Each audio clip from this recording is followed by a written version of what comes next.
and see if people, okay, we're live. And we'll just wait and see. I can't see who's coming on. Can you see? I'm trying to see. Okay, I think we're live. We'll just wait.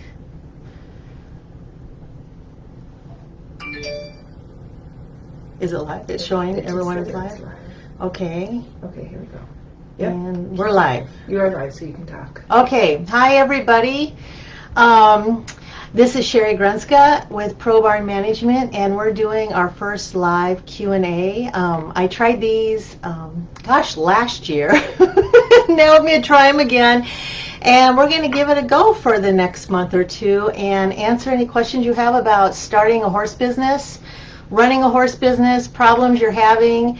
And you'll have to bear with me and my dear friend Tricia, who's helping me. Say hi. Hello. Who's helping me. I hooked up a webcam. I'm not techie, so I'm trying it out. And I apologize if there's glare. Had a little problem with my glasses and the glare. But anyways, we're going forward. So if you have questions, you can text me at 920-205-7518.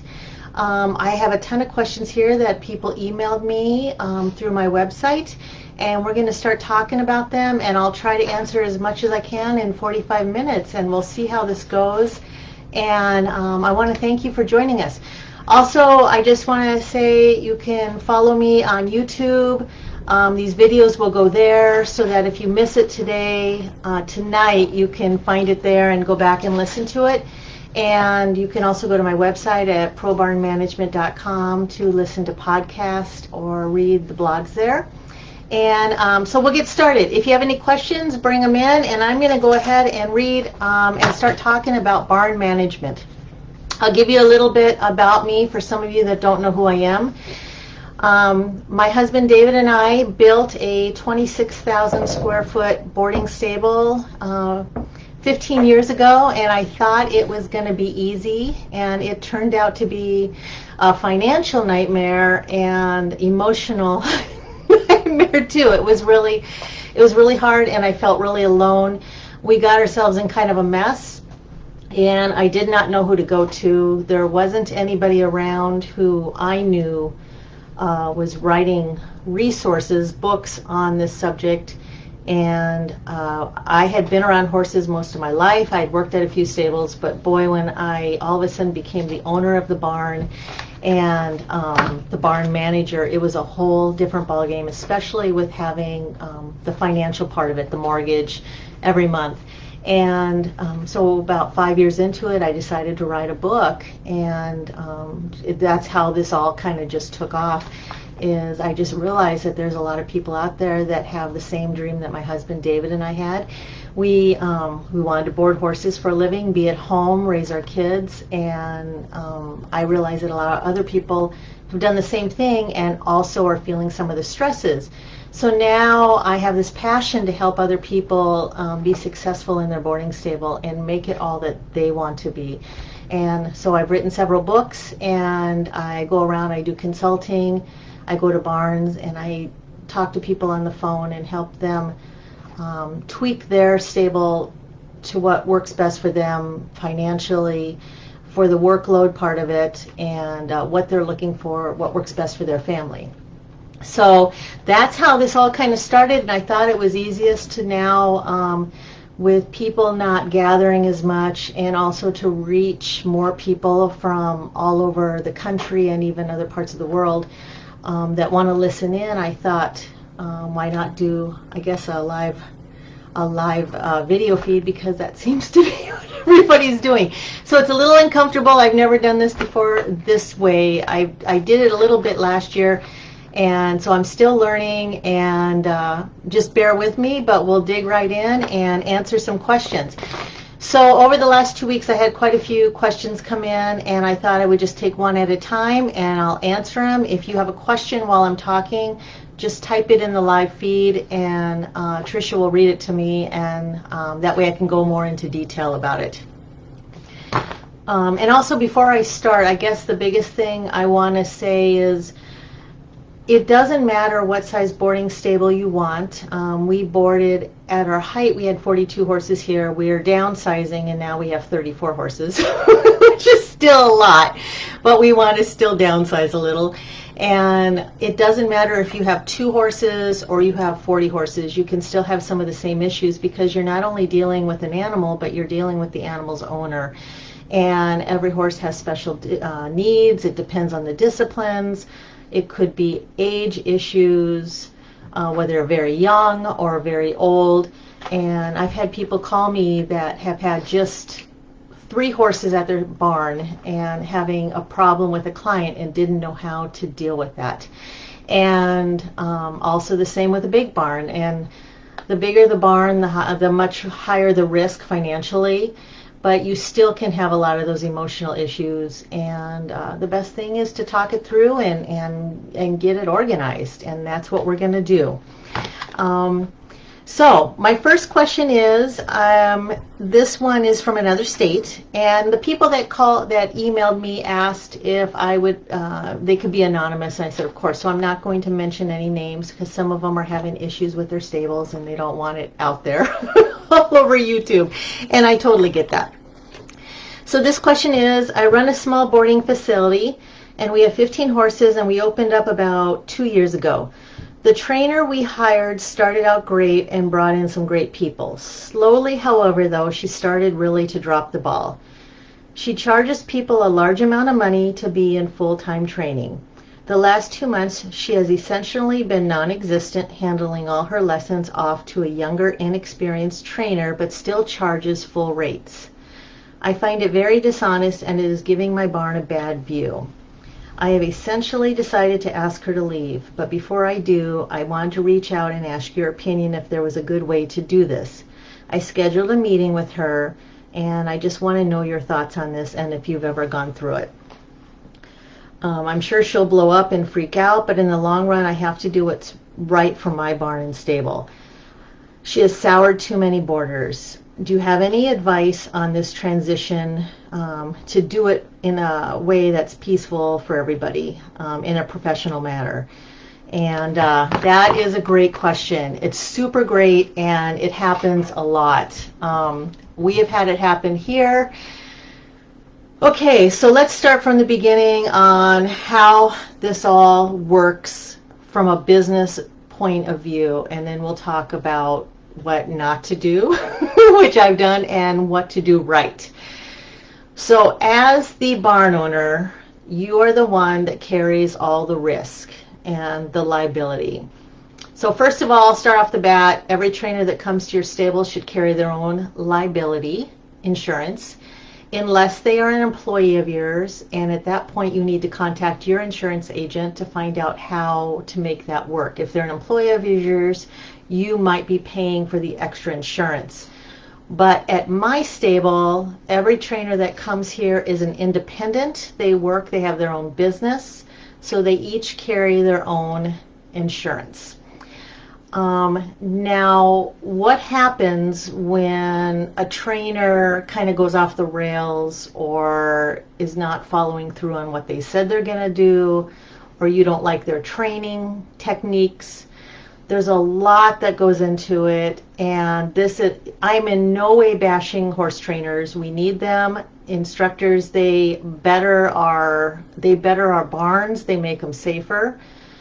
But it is a business first, and the most important thing is, as the barn owner who has the huge mortgage, who has the risk of losing boarders, you have to make sure that the trainer and you are on the same page of how this is going to run. And the truth is, you're in charge. They are working out of your barn, making money, but they have no skin in the game, as the bank would say. If your barn collapses, when I say collapses, I don't mean the barn collapsing, but people leave and you can't make your mortgage, the bank is not going to care that it had to do with trainers at your barn. They don't care about that. All they care about is that you, who signed the loan papers, could not pay your mortgage. So you need to wrap that around your head and make sure you understand that it's a business first. And when people come in and they're making money out of your barn, you can set it up many different ways. But if they are creating a negative atmosphere, if they're not following through on what they said they were going to do, as far as giving lessons, if they are charging too much money, you need to talk all this through. And if you get to the point where you need to ask them to leave, then I want you to think about how you're going to do that. I would write it up. If they've been there, if they've been there for a while, you may need to contact your attorney and find out what is the best way to do this so that there's no legal issues with that, because sometimes things can get ugly. It gets very emotional. And I would sit down with them. You know, I wish I could say it's always going to be great, but we've had to ask a couple trainers to leave throughout the years, and every time we did, it was not fun. The trainer has a following of people. They have their clients, and now you're also risking losing those clients. And that does not cause a financial hardship for the trainer. It does cause a financial hardship for you when you have those empty stalls. So I guess what I would recommend is to sit down with them, have a heart-to-heart. Sometimes it doesn't go well. You have two people coming together and one's not agreeing with how the other one's doing it. You might have to give them a 30-day notice, put it in writing, give them a copy, have them sign it. And I would first, before you do that, contact your attorney. If you don't have a contract with that trainer coming in on different scenarios that could play out and how to end the working relationship, then for future I would recommend doing that so that you don't have this problem, especially if you're going to have someone there that has several horses there. I have trainers that come here and they only have a couple clients and it's not a big deal, but if you have a trainer that's the only trainer in your stable and they are dominating everything going on and that's their bread and butter and no other trainers are coming in, if they leave, you could lose a lot of horses, and that is a lot of money because the clients will follow with that trainer a lot of times.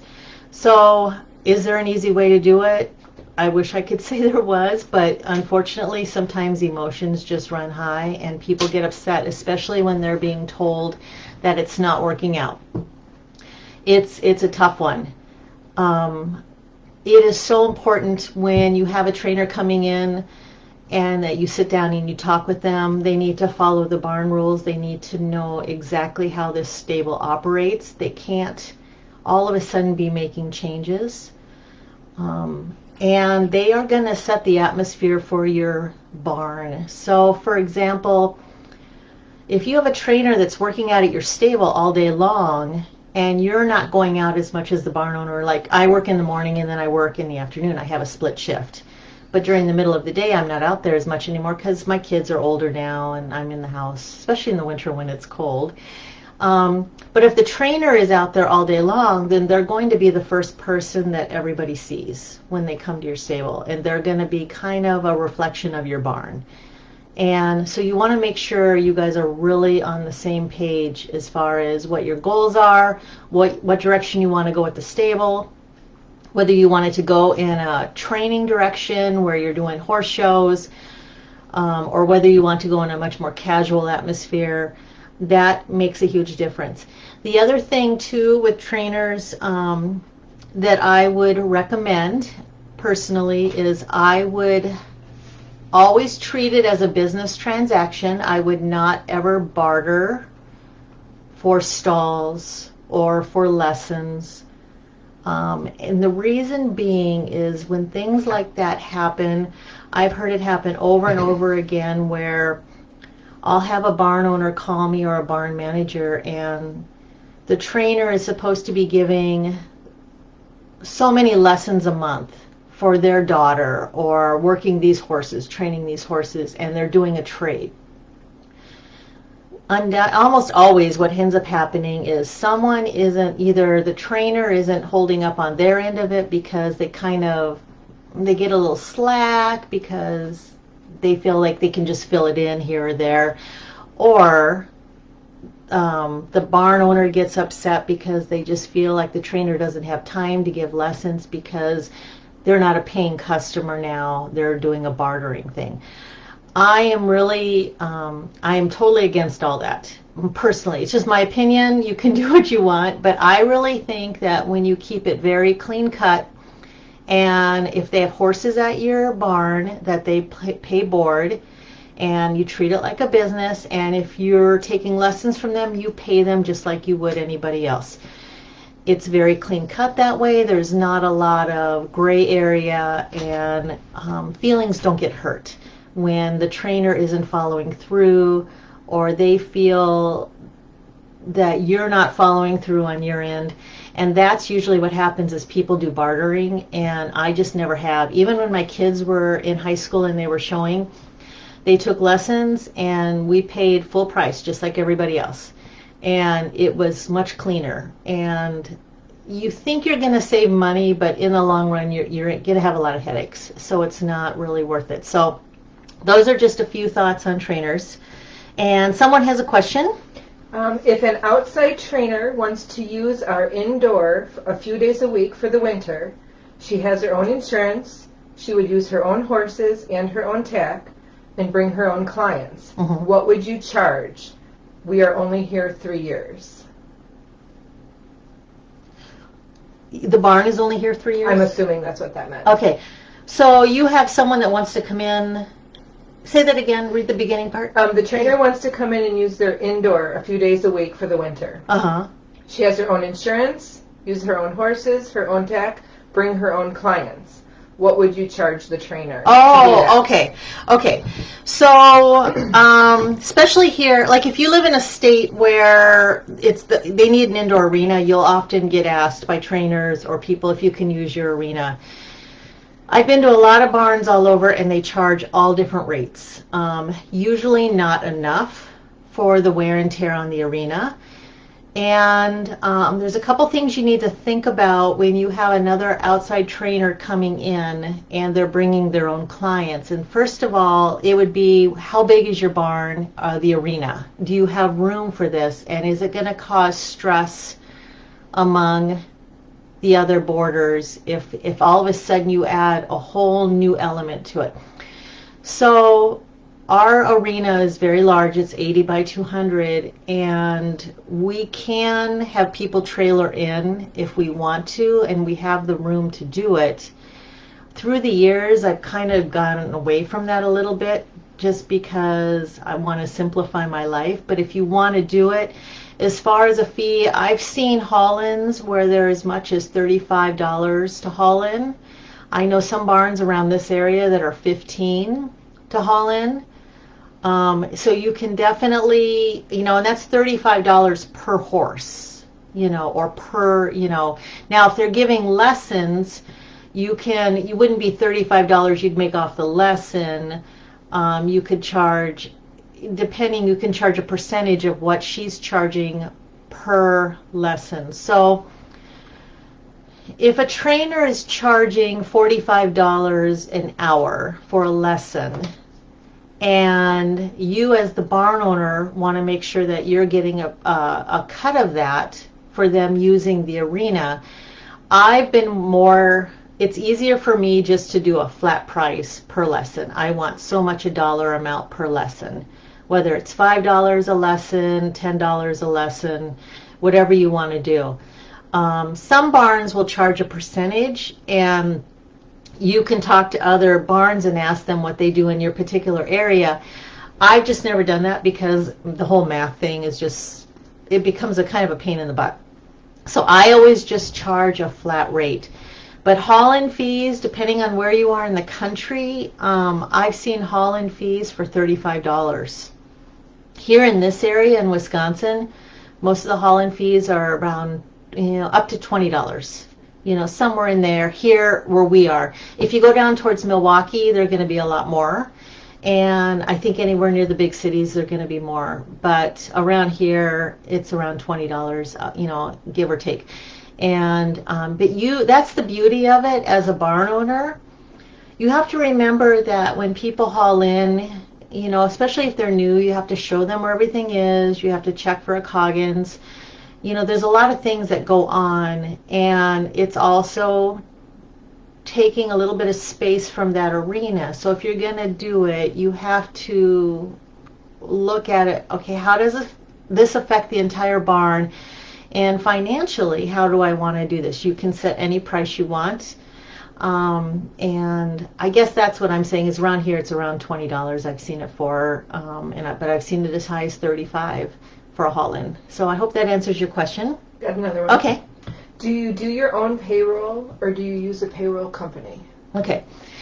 So I do both. I have an accountant that I've had for 15 years because we had so much money on the line with the loan. I didn't want to get ourselves messed up financially with taxes, and I don't know how to do any of that. So he does my quarterly reports for employees, and I have learned how to submit my tax. So in the state of Wisconsin, we have to pay sales tax. Now, every state is different, but for boarding horses, we have to pay sales tax, and I had someone teach me how to do that. So every month I do my sales tax for all the income coming in, and I submit it to the state of Wisconsin. That I can do myself, and that saved me a little bit of money. But I have an accountant that takes care of my quarterly reports that have to be submitted, and especially for employees and all that goes with it. And one of the things I personally think is if you're going to run a business on a bigger scale, it is worth it. Get a good accountant, pay the money, have them do it so you don't get messed up. And I'll tell you a quick little story. So, oh gosh, it must have been 14 years ago or whatever, I got a call from someone in the area who was just, she was really upset. And she was doing everything herself, and it turned out that she owed years back of taxes, sales tax, because she didn't know she had to put the sales tax in. And it came out to a lot of money, thousands and thousands of dollars that she had to pay. Well, then the next year, I found out that 4 other barns in the area got audited because of the same practice. So I can't tell you enough. When you're setting up your board rates, make sure you have the cost of an accountant in there, because that's all going to be distributed amongst each stall as far as the monies and what that cost you a year. Do it right so that you don't get messed up with taxes, because if you get messed up, it's hard to catch up. The other part of it is there's so much involved in it, especially during tax time. I can't do it. I would be forever trying to figure out what I can write off, what I can't, and the overhead is so high. So I am a believer in, just spend the money, get a good accountant, and do it right. And I want to sleep at night. So I hope that helps. We have a related question. Okay. How do you find out if you're a state that has to charge sales tax on boarding? You got to call. You need to contact your accountant. So I didn't know either, and when we built our barn in 2005, and I had an accountant, and he said you need to charge sales tax. And the funny thing was, way back then, we were the only ones charging sales tax in this area, and I actually had boarders who didn't come here because they felt I was ripping them off. I wasn't. I was doing what my tax man told me to do, but no one was charging sales tax back then. You can't get away with that now. Things have changed. Everything's computerized, and everything is connected. If you're in another state, I would check. I think Minnesota, you don't have to charge sales tax, and there's a couple other states, but find out. And it's super easy to do. So, for example, we're on QuickBooks. We do QuickBooks to do our invoices, and it adds the sales tax in. So you find out what your sales tax is for your county, and if it's 5%, 5.5, 6%, and you put that in there, and when you're filling out your whole bill, your invoice for a particular border, it adds the sales tax right on there. And the great thing about QuickBooks is then at the end of the month, if you have to do sales tax, it totals it out for you, and you can submit it to your state Department of Revenue, and you set up a program there, and then they pull it out every month. It's going to change every month depending on your income, but you submit it once you put it in, and it gets taken care of and it's paid, and you don't want to mess that up because it'll be a red flag to them and they'll audit you. So you want to make sure you're up on that. And it's super easy, and I do that myself. Once I was taught how to do it, I just do it myself. It saved me a ton of money. So I hope that helps. Yeah, I think that goes with another question that said, do you do basic bookkeeping, or is the accountant doing everything? I do basic bookkeeping, all of that on QuickBooks. It's super easy. QuickBooks is fantastic. And I do it all myself, but then when it's tax time, so in February of 2021, my husband and I will go and sit at his office and give him everything, and then he'll run it all through. But and I pay him for that. But yeah, I do it myself. You think about it, when you think about basic bookkeeping for a farm, it's a little easier than maybe a restaurant or a retail store, because you're unless you have like a tax store there or selling a lot of equipment, other things, your bills are kind of the same every month. You'll have your fuel, your hay, your bedding, your grain. You know, your expenses are kind of the same every month. It's not like a restaurant where you could be getting all kinds of inventory. Your hay is going to be the same every month. You know what you're going to be using. It's not like you're going to have 20 different types of hay. You're going to just have hay, whatever you buy, and you're going to use that as a write-off. And on that note, is there a wonderful program for tracking the hay used, the feed used, and small expenses? I use QuickBooks. And QuickBooks Online you can set that up to track how much you're using. I just use QuickBooks for everything. I think there are some equine programs out there. If you want to know, one of the biggest things when you're setting up your barn, especially in the beginning, is it's going to take you probably a good year to 2 years to figure out exactly what you're going to go through for hay, especially with a large number of horses, because there's a couple things to think about. In the winter, when it's colder, you're going to up your hay. You're going to be feeding a lot more hay, so you need to get a feel for what that's like. And if you are in an area where you're going to have pasture, are the horses going to be on pasture, and you're going to be using less hay? And every farm, every stable is different, and so you need to know what your setup is. We have a little bit of pasture here, not a lot, but we can get our horses out on grass in the summer. And so we know that we'll feed a little less hay in the summer, but in the winter, especially when the temps get down and they start dipping down below 32, the hay really, my husband really starts feeding a lot of hay. And I think like 3 years ago we had like 50 below. Was that when it was really super cold all the time? It was a horrible winter. I blocked it out. It's a nightmare. I completely blocked that winter out. Anyways, we had to feed a lot of hay, and we went through a lot, and it's expensive. So there are some equine programs out there. I have not used them, but anything you use is going to help you to track and take track of it, from week to week, month to month, and see what you get through a whole year. And I would do it for 2 years to really get a good idea of what it looks like. We've been boarding now at our barn 15 years, and so nothing surprises me too much anymore because we've had the whole gamut of weather. But you want to make sure you put in for that, because your hay is going to fluctuate depending on the growing season and the cost, and that is definitely a whole nother topic, but that's something important to think about. So, an earlier question, what forms of advertising have been the most effective for you, and any tips? Okay, advertising. So I am a huge believer in having a nice website. It just makes you look really professional, and you can do them for really super cheap. You don't have to spend a lot of money on them. But if you're going to, and a lot of people do Facebook. I have our barn, Vinland Stables, on Facebook, but it's all linked to my website. And our barn is a little bit upper end as far as the cost to board here.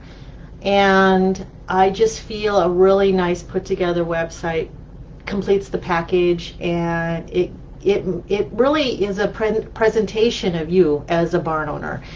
I tell people you have to think globally now. So we've had boarders that have come here from England that were moving from England, and they board here now. And how else do they find you? They have to go on the internet and look. And Facebook might not be, as easy for that as maybe Googling boarding stables in Wisconsin. So people move so much now, they move from all over the country, and when they're moving from California to Wisconsin, they're going to probably Google boarding stables in Wisconsin, and I want mine to come up on the top. So if I could say anything, get a good website, and you can do a really nice one for cheap. But I'll put a little plug in. If you want someone who does a fantastic website, she does all my stuff, is Stoney, stopatstonies.org, Connie Stoney and Amy Stoney. And you can find them on Facebook, and they do a fantastic job with equine, anything equine for websites. So. Okay, do you always require boarding contracts? Yes, I do. So it's kind of funny. When we first started 15 years ago, I honestly didn't have a contract, and I didn't even know what to think of as far as a contract. And I went on the internet, and I purchased a contract. I think it was like $15. It was a sample one. And I used that, and then when I took it to my attorney, he said, wow, he goes, well, this is wrong, this doesn't work, this is written wrong.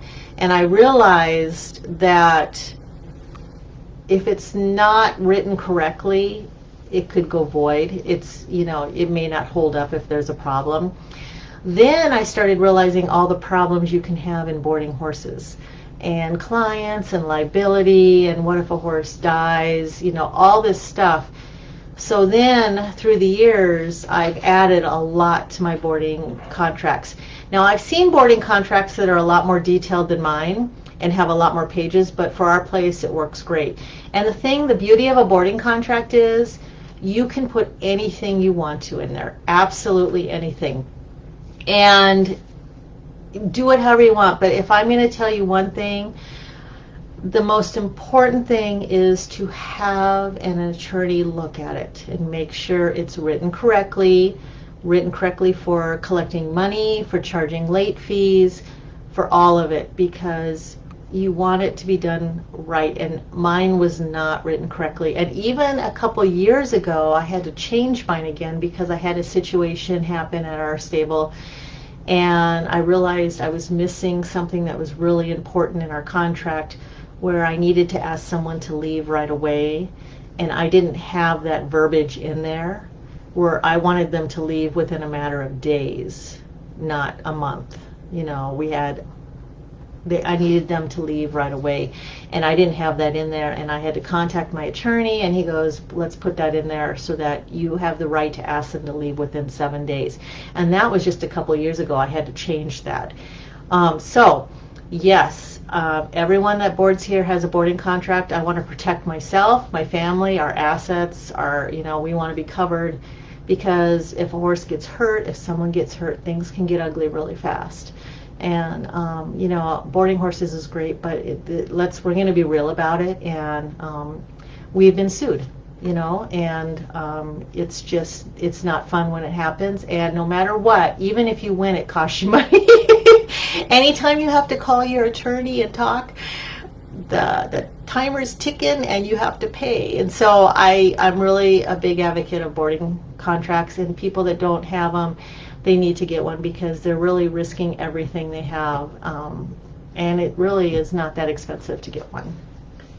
As a barn owner, Are horse owners responsible for damage their horses may cause, or do you just consider that wear and tear? Examples would be a broken gate or a kicked out stall door, etc.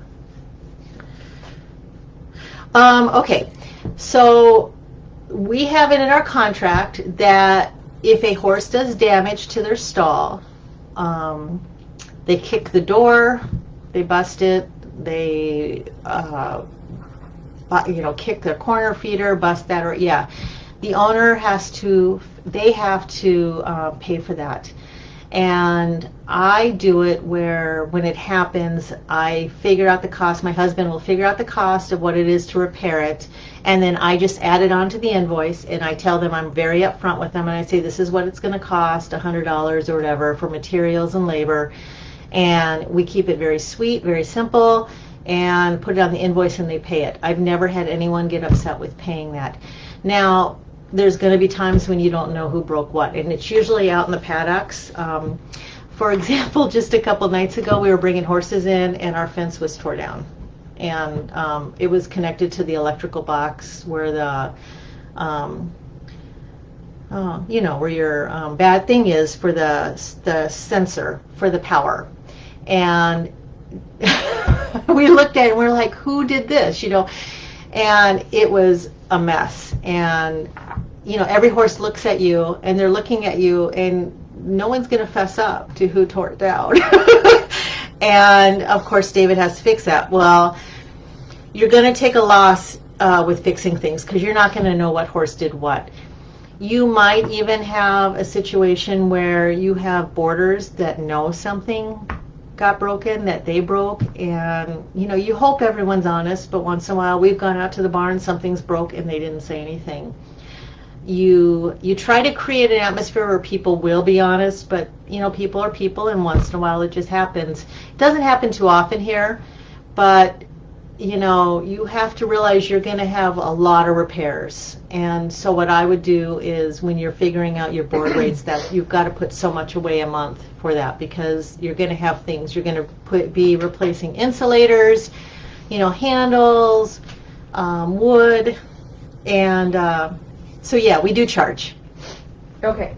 How do you handle a boarder who likes to use her own bedding, and even after it's been discussed that she could add her own bedding but not store it on the property, yet keeps keeping bags in the tack room and other places after she has found her storage? They've only been operating since November, and they inherited some boarders who were there and were used to doing whatever they wanted. Okay.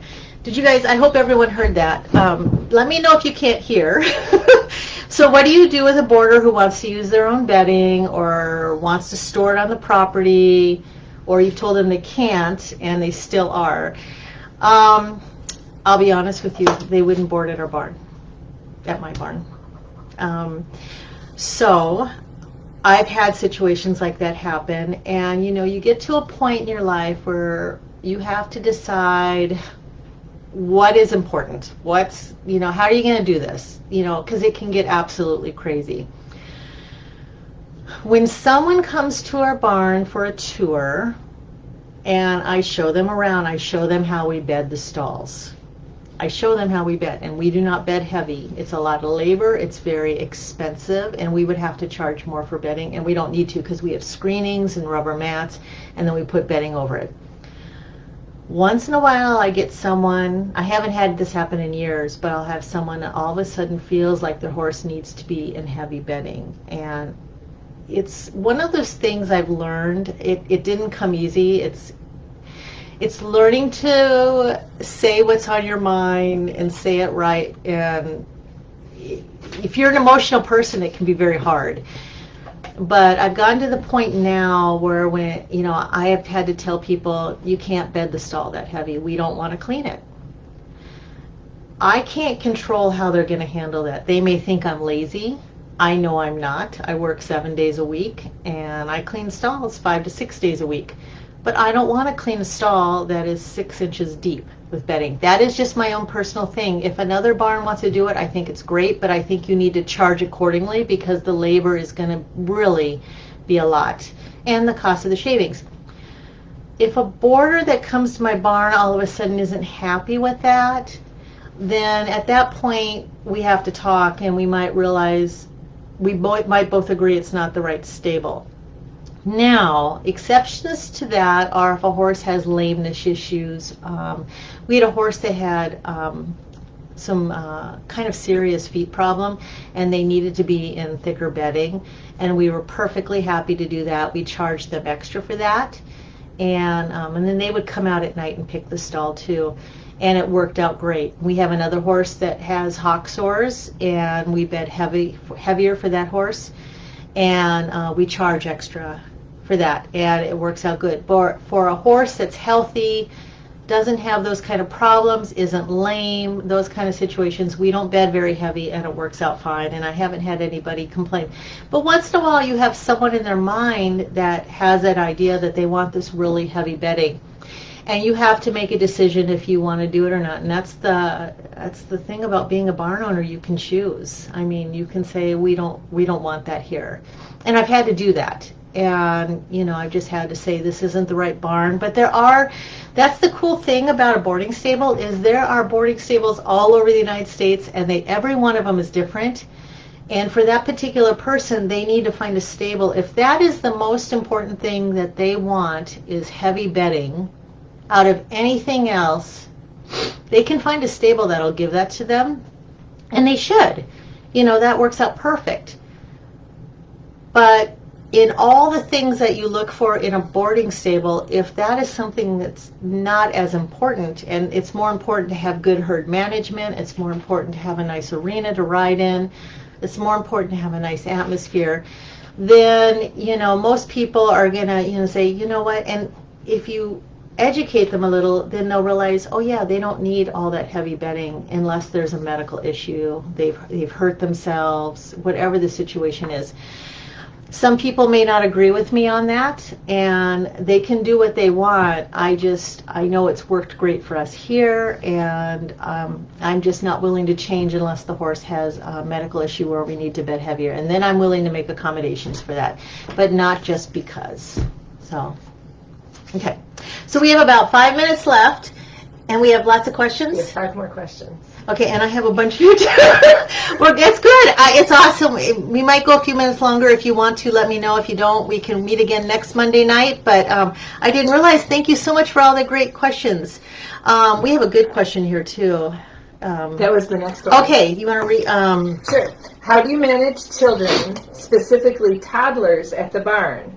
What about the children of boarders or trainers who are there with their parents while their parent rides or teaches? Okay. How do you manage children, specific toddlers at the barn? So a toddler should never be at a barn without, obviously, the adult, but they shouldn't be able to roam free in the aisleway where the horses are. It's an accident waiting to happen. It's just not safe. That's how I feel. Other people may feel differently, but when we have this many horses, our big barn holds 27 horses. That's a lot of people. If people are there all over, it is just, all it takes is a split second for a horse to spook or kick out, or a toddler to get wrapped up in a horse's legs. And so I'm pretty, we haven't had that problem in a long time. I think when my kids were younger, we had a lot more little kids here. And once in a while we had to, talk about things. But if you have a trainer, let's see, children or trainers. So the children are hanging out while the parent rides or teaches. Oh, okay. So the trainer has children. Well, we have a trainer here, and she has 2 boys, and she has come to me and talked to me and said, how can I do this with her kids? Her kids are a little bit older.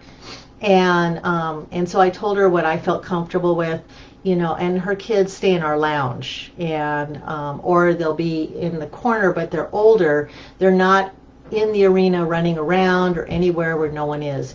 But if you have a toddler, then they definitely shouldn't be in an arena unless they're there with an adult. It's a liability. This is the bottom line. Excuse me. This is the bottom line, but if someone gets hurt, I guarantee you, no matter even if they start with the trainer as far as the insurance company and who's going to have to pay for who got hurt, you as the barn owner are going to also be sued. That's the bottom line.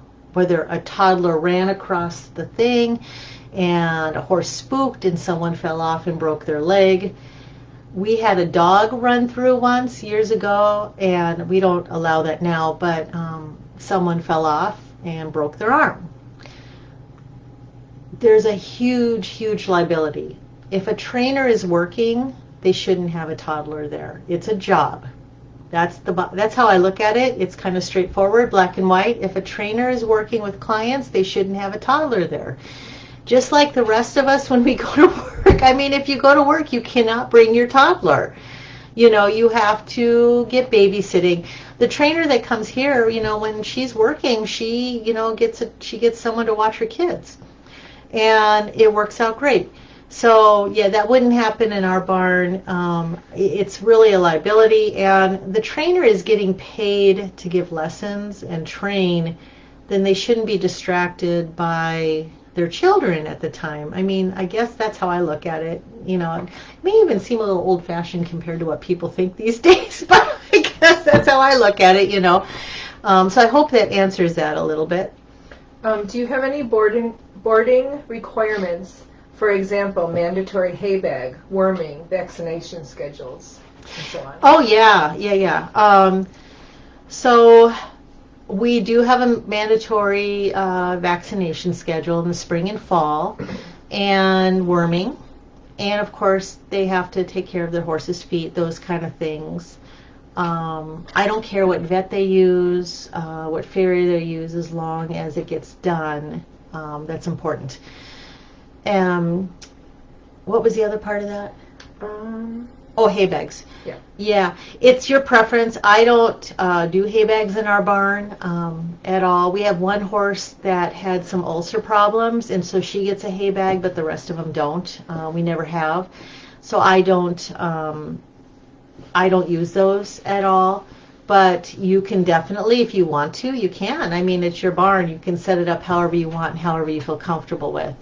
But yeah, I do have all that is mandatory, and once in a while I'll get someone who doesn't want to do that kind of stuff, and they have to if they're going to board here, because it doesn't just affect their horse, it affects every other horse, and it affects everybody. So you have to remember that. We had a horse quite a few years ago that had some worms, and we had to keep up on it to make sure that we got rid of the worms. But the thing is, that horse was in a paddock with other horses. And so you have to make sure everybody is on the same page. And if you get someone who maybe doesn't agree with it, they want to be all natural, they can do that at their own place, but they can't do it at your boarding facility. Everything is accentuated in a boarding stable because you have horses coming and going, you have them going to shows, trail rides, and hopefully you don't have a lot of turnover. But if you do have turnover, you have horses coming from other barns, and what are they bringing with that, you know? So yes, I'm pretty strict on all that, and you know, it's kind of a part of the job that's not fun, because I have to say this is what we're doing, and I have to sometimes be on people, but that's part of having a business. It just is. Do you renew the contracts every year? I don't. No, my contract is good as long as the life of their lot here, and my attorney was fine with that. Your liability waivers, you can't. I would suggest probably renewing them every year, January 1st. But our boarding contracts, no, they're fine. If you make a change to it, you might want to have everyone re-sign it then, if it's a bigger change. Or you can have amended page added to it. You can do it either or. Would you consider selling your contract? Selling it? And I don't know what that means. Oh, you mean selling it for people to look at?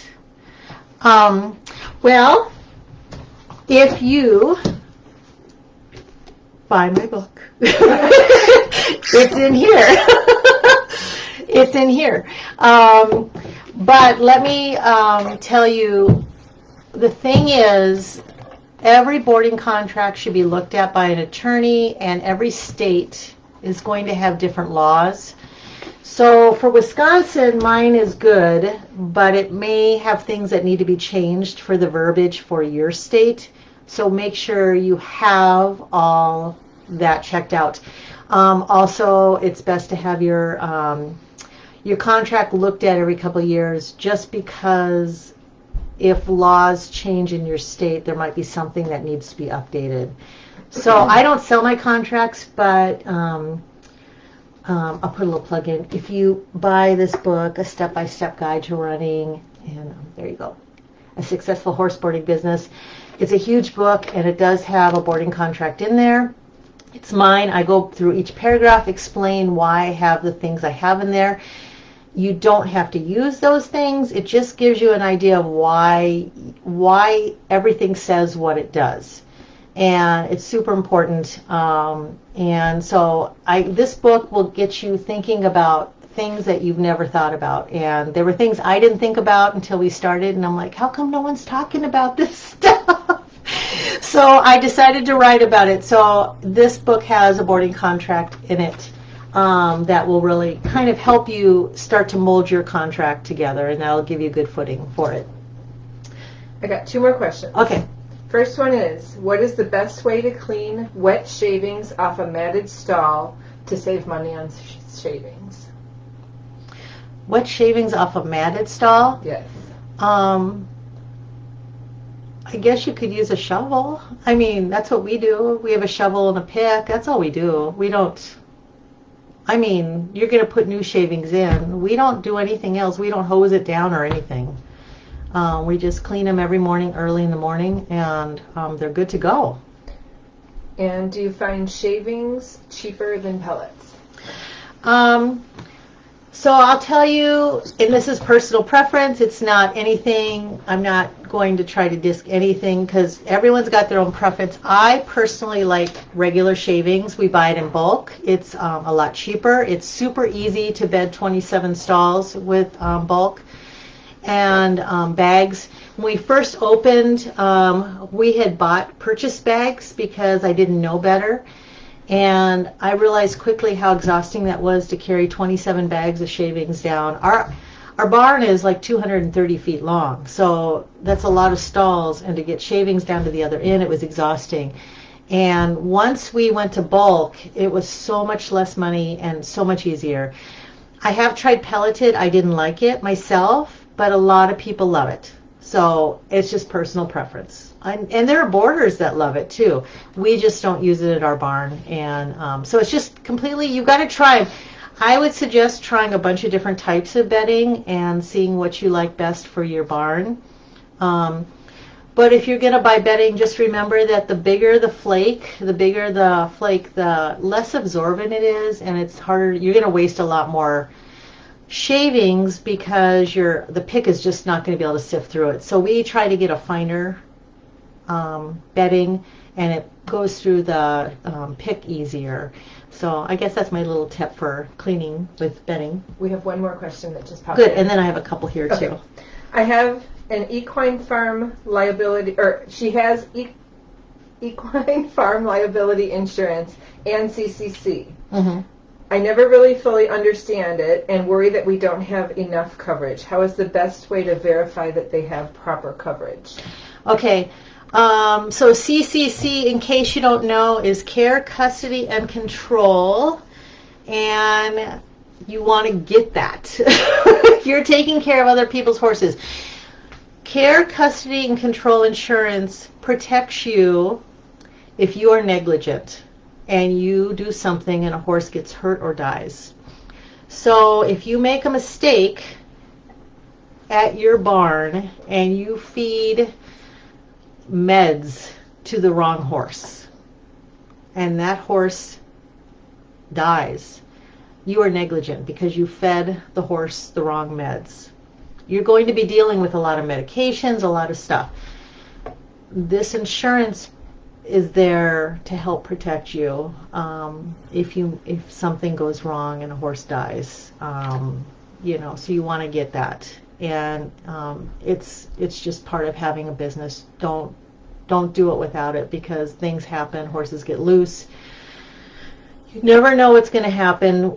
Through the years, we've had a horse break a leg. We had a horse die of a heart attack a few years ago.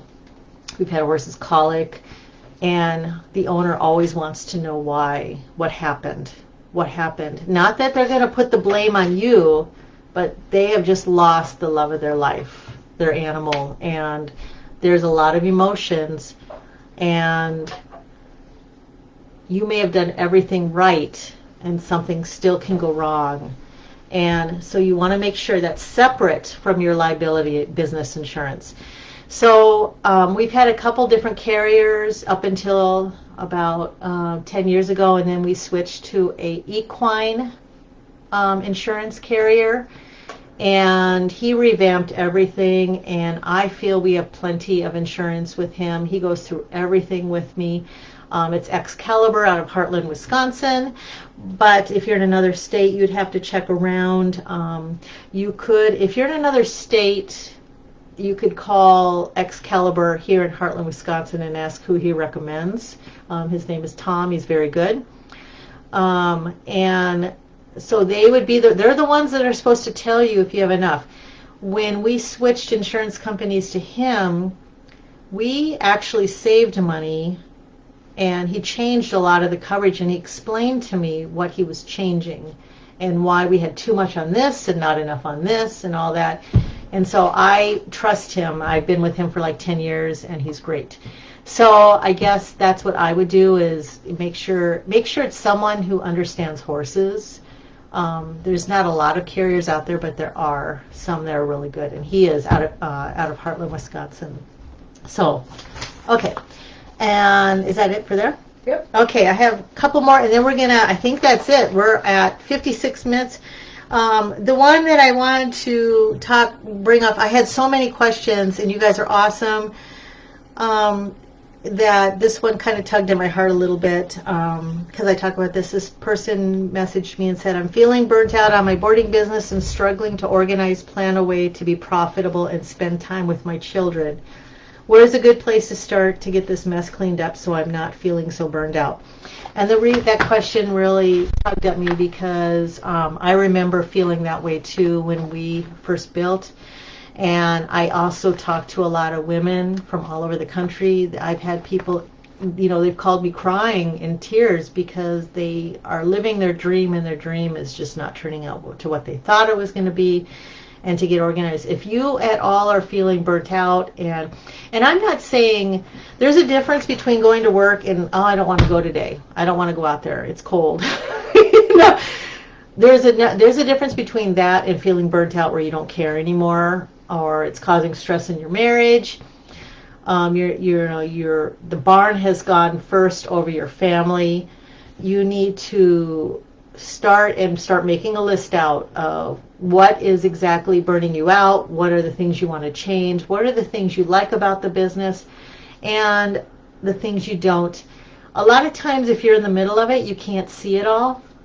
It's just too much, and it's overwhelming. And so I always tell people the best thing you can do is find a mentor, someone who has been doing it a long time that can talk you through it.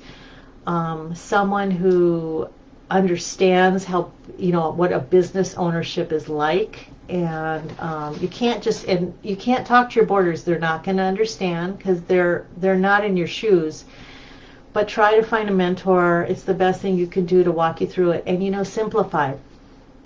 For us, family comes first, and I had to learn that. And when my kids were young, I kind of got caught up in all of that, and I have to admit there were times my family wasn't first, and it was stressful, because I felt like I needed to be in the barn all the time. And I realized I could say no, and part of that is learning to say no, learning to say less horses, learning to say less barn hours, lower your barn hours from 10 at night to lower them till 8, close on a holiday, whatever it takes, because life is too short, and you don't want to, you don't want the dream that you had to one day you wake up and you have just major regrets, when your kids are grown or it's caused stress in your marriage. So I guess that would be my part there from an emotional point, especially going through it a little bit during the first 5 years. I'm sorry I didn't get to all the questions. There were so many. I still have so many. You guys have been awesome. I just want to wish you the very best in your horse business and wish you a happy new year. And just if I could say anything, just keep your eyes on the Lord. He'll take you one day at a time through all of it, and God bless you. We'll be here next Monday night at 6:30. I'm hoping my friend Trish can come again, and I will get more of these questions in. We'll talk about whatever you want to, and that really flew. It's been an hour, and I just want to say goodbye, and we'll see you later. God bless.